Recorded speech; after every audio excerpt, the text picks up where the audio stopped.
Not Spencer anymore. Lady Sarah ruptures with Harry as he uses Diana for money on her death anniversary.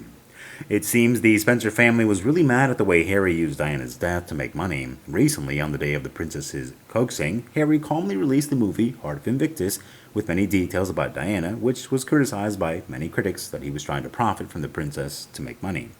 Lady Sarah McCorkadale requested that Harry's name be removed from the Spencer family line and decided to disown him, despite never owning him.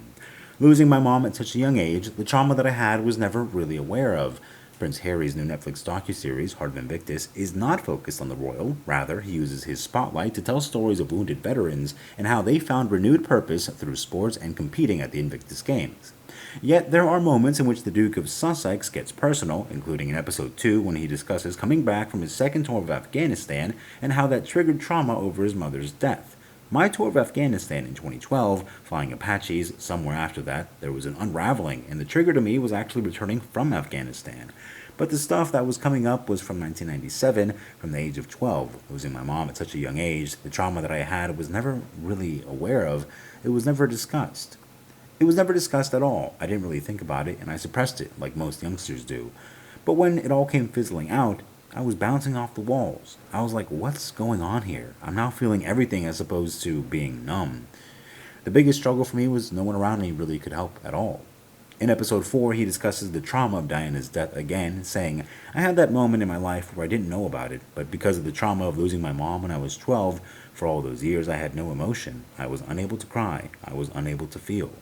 This is not Harry's first time discussing the trauma of his mother's death or how he didn't cry. In his memoir Spare, he talks about what finally going to therapy meant to him, and even writes in the book, thanking his therapist for helping unravel years of unresolved trauma. Before that, when he fell in love with Meghan Markle, Prince Harry drew a number of comparisons between her and his late mother, Princess Diana. Both women he adored, of course. Harry was disappointed, a royal author said, that Diana's siblings and best friend apparently failed to see any similarities between the two.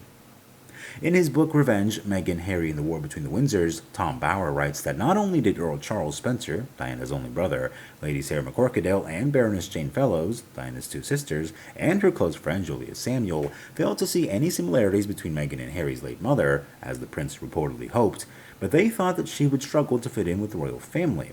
At one point, Bower writes, Spencer was even asked to speak to Harry about his relationship with Meghan. Since the Vanity Fair article had increased the Cambridge's suspicion of Meghan, the actress discovered that her neighbor in Kensington Palace had even less time for her. By then, Harry had introduced Meghan to Diana's two sisters, Jane and Sarah, and her best friend Julia Samuel. Harry assumed that Diana's family and friends would see a similarity between Diana and his fiancée. Both, he said, shared the same problems. He was disappointed. No one agreed that his vulnerable mother had anything in common with his girlfriend at all. More discomforting for him, they thought Meghan would not fit in.